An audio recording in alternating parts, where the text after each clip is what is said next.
Hello friends, how are you? I hope you're doing well. So today's topic is polymorphism. Okay, we have seen in maybe 3-4 sessions before. So we have covered a session in Java Oops, right? There we have seen encapsulation and then inheritance. And then we have covered in between there are so many sessions we have covered because there is reason to have we have to have some knowledge to understand what is polymorphism. Okay. So mainly polymorphism is there of two types. Okay, there are two types of polymorphism. One is static, other one is dynamic. Static polymorphism is also called as compile time polymorphism. Dynamic polymorphism is also called as runtime polymorphism. Okay, static polymorphism and dynamic polymorphism. Static polymorphism can be achieved in method overloading. Dynamic polymorphism can be achieved using method overriding. Okay, first of all, we'll see what is polymorphism. Polymorphism in a general term, right? I think it is some Greek word. Poly means many. Morphism means forms, many forms. So poly means many, morphism is means many forms. So taking into multiple forms so is called as polymorphism, guys. So let us take one real-time example. What is polymorphism? If you take water as the thing as one entity, so water is the best example for polymorphism. So water at the normal temperature, it will be in normal water. When you decrease the temperature to, we have decreased to -5 degrees, then it will become ice. It's a solid form. So from normal form to solid form, it went. Then if you increase the temperature, so I have increased the temperature above 100 degrees, then it will become air. It will evaporate. So these are different forms. So best example is, what is the best example, guys? So best example is water. So water can take into many forms. So let's say water is there. This is my water. So this water can take to ice when you decrease the, this is normal water.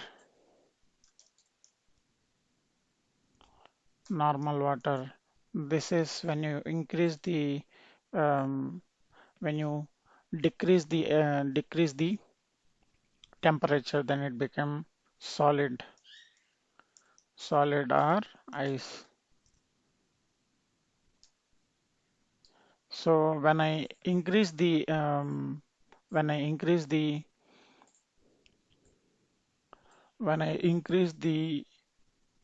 temperature, then it evaporated and become cloud. Right, guys? So the similar way in Java also polymorphism is there.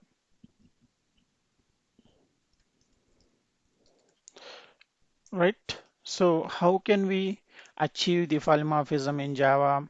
So there are two types of polymorphism in Java. What is the first one? The first one is static polymorphism. The first one is static polymorphism. The second one is the second one is dynamic polymorphism.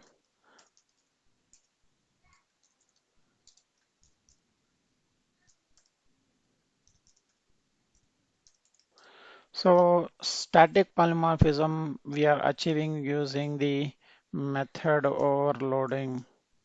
Method overloading. So this one we are achieving with method overriding. Method overriding. So we have already covered these topics, guys. So we have already covered, there is a separate video I have created method overloading and method overriding. So this you can go through if you don't have the knowledge on this. So I have already created a separate video on this. Guys, we have um, so many videos we have prepared video, you can go through it. Okay, now let us see in a programmatical way how it is being achieved. Okay, now what I will do, I'll write a class.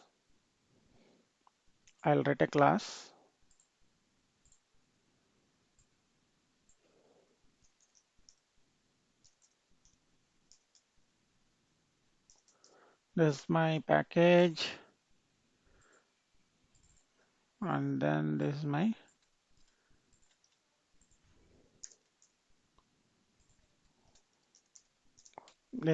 main method containing class. So I will write main method here. This is my main method containing class, guys. So what I will do, I will write a class called identification. Okay. So inside this, I'll write the two identify methods. Okay. So this is for just example. Okay. Here what we will do, we will be doing method overloading. So I will write a identify method. Void identify. Okay. This is my identify method. So this will be identifying with Aadhaar card or SSN number. String Aadhaar. Okay, this is the identify method. So I'll just put a SOP. So this is my SOP. So identified with Aadhaar, right? This is my first method. I will have one more method. So you understood, you already aware of method overloading rules, guys. So the method signature should be unique. So for method overloading, method signature should be unique. So what is the method signature? So method signature will have order of parameters, number of parameters, and type of parameters. At least one should be unique. So order of parameters, type of parameters, and number of parameters. It should be at least one should be unique. Here, so if you see why this is saying it is a duplicate because all three are same. So there is one number of parameter, one type string both, and then order also only one order is there, right? So what I will do here is I will write this second identify method to identify with Aadhaar and passport. Okay, so this will not give us the compilation error. See guys, this is at the time of compilation. If you don't give a different signature, it was giving the compilation error. This is called as the compile time polymorphism. This is called as compile time polymorphism. The compiler will check when you do more than one method, so it will check the uniqueness of the method.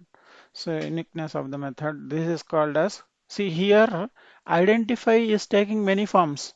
It is here in the first identify method, what it is doing, it is identifying with Aadhaar card.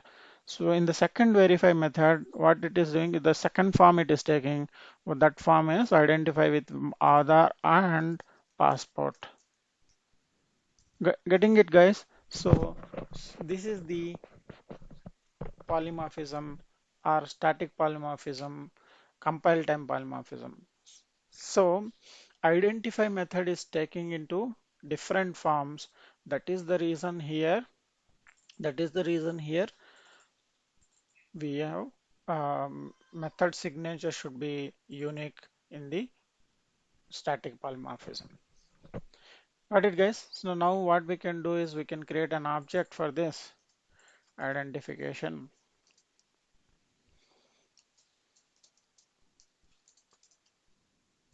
This is my object. Now you can call both of them id dot identify. So with if you call identify with Aadhaar, give Aadhaar number, so it'll have some 12-digit number, right? So this is the Aadhaar card identification. So if you print it, if you run it, what it'll do? It'll call the Aadhaar identify method. Now when you call id dot identify the Aadhaar and passport method, so I'll copy the other one and passport number I'll give. So I don't remember, guys, how many numbers will be there in passport. I'm giving some number. Okay. So this is the static polymorphism. Let us run and see. Let's run and see.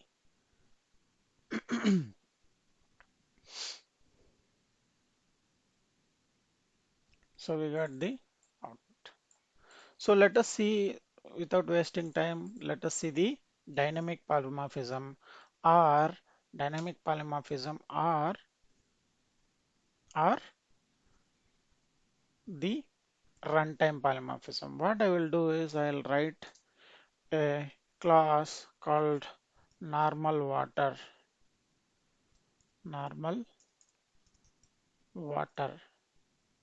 or water class. So water. So here it is. So I am going to have so void and and some display method, guys. Display method. So this is my display method. So inside this I'm going to have I am normal water. Okay. Or what we can do here is so we can have a condition uh, int temp temperature. So this is the condition. So we can have a constructor temperature. This is my temperature. We can have a condition. So we'll have a constructor. Okay. So I'm going to source and then I'm creating a constructor. Create a constructor, guys.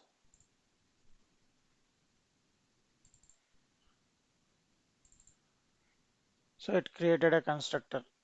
So I'll put it on top of the my display method.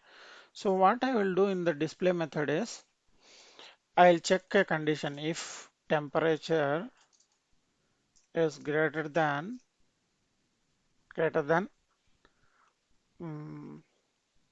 0 and less than and temperature less than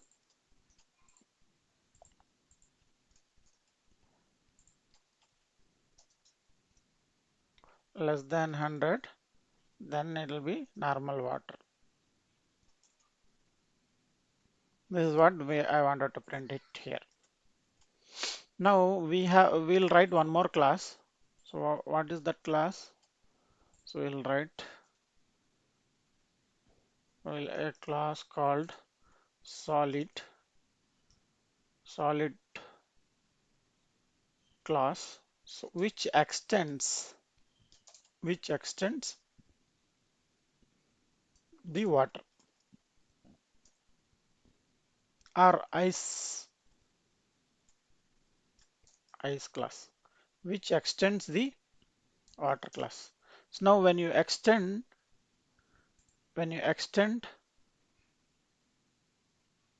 what is this error?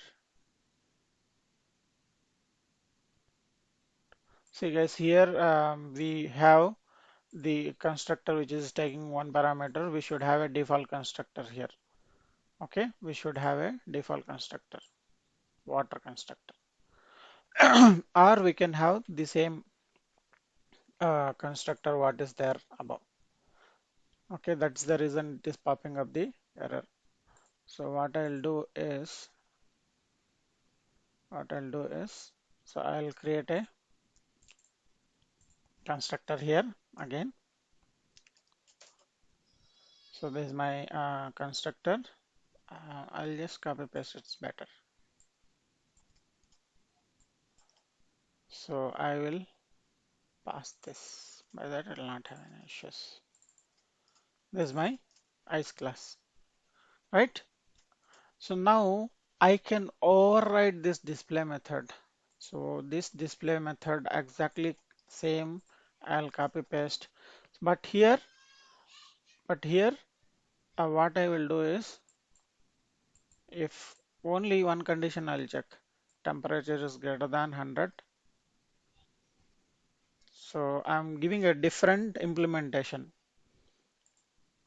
So I'm giving a different implementation. If temperature is greater than 100, then I'm saying it's ice water. It is an ice. So what it is doing again here, guys, what it is doing again here.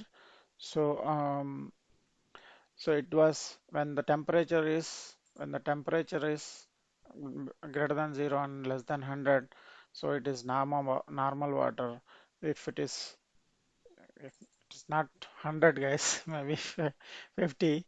So if it is greater than 100, I am saying it is a ice water or ice cube. Okay, what it is doing here, water is taking a different form. So let us try this in that program. Okay, what I will do, I'll create an object called water is equals to new water. So here I'll pass the temperature as 15 degrees or 25 degrees, guys.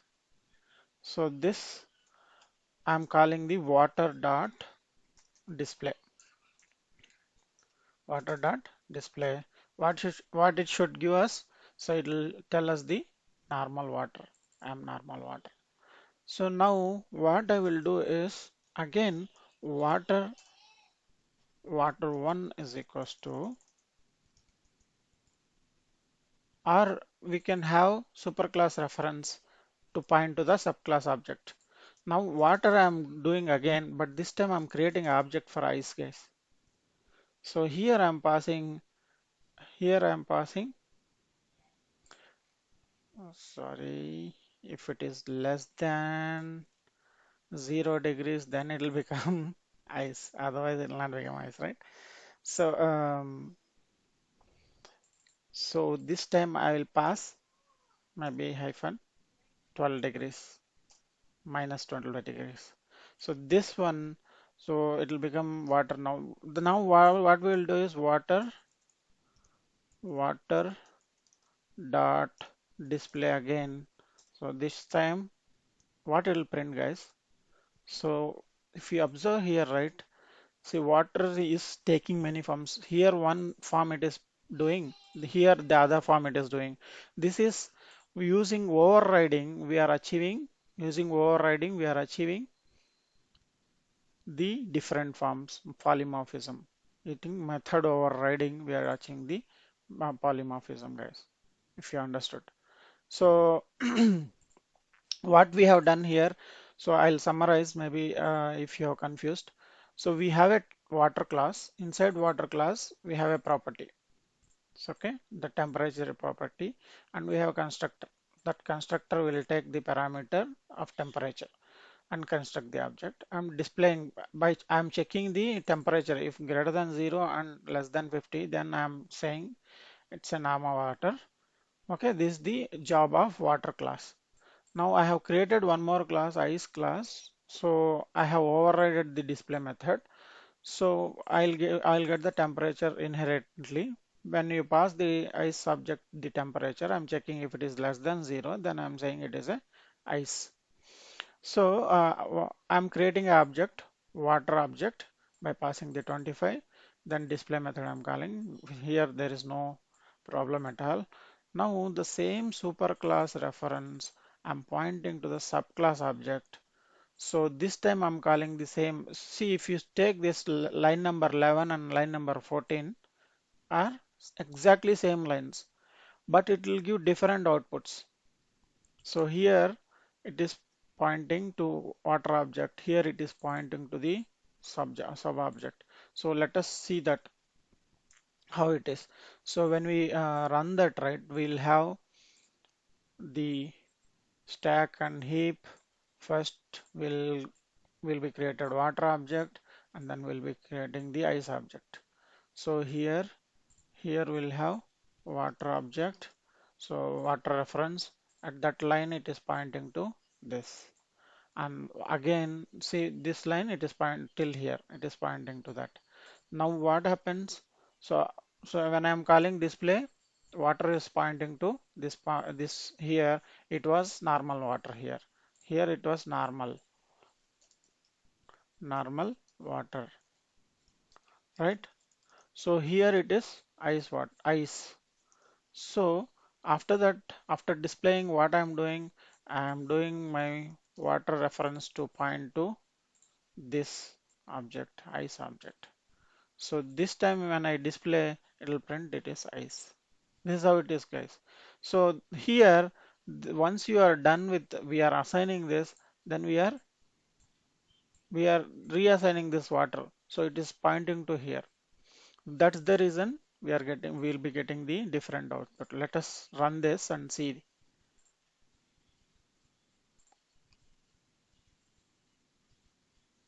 See here, when you run the first water.display, it is saying I am normal water.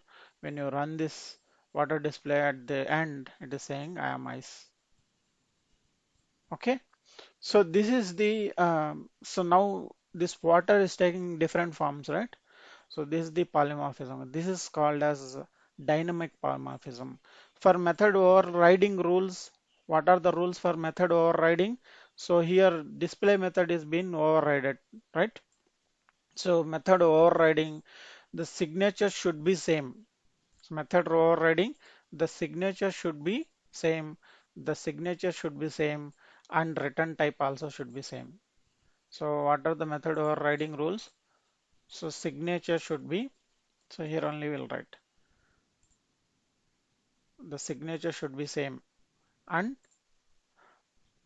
the return type also should be same, and scope also should be same or more. Either you can have same. So let us write this here. What are the rules for overriding? We have already covered this, guys. Method signature should be same. Method signature should be same, comma, return type should be same, comma, and scope. Scope means what, guys? Visibility. Visibility means public, private, default, all those things are there. Scope should be same or higher. Scope should be same or higher. What is the least scope? It is private. So private members cannot be inherited. So if you have other members like default, protected, and public, public cannot, if you have public already in the parent class, you can have only public in the child also. You cannot decrease it. If you have default and protected, so default can be moved to protected, um, or default can be moved to public. Okay, these are the rules for method overriding, guys. If you have not subscribed to my channel, please subscribe to my channel. Share it to your friends, guys. Thank you.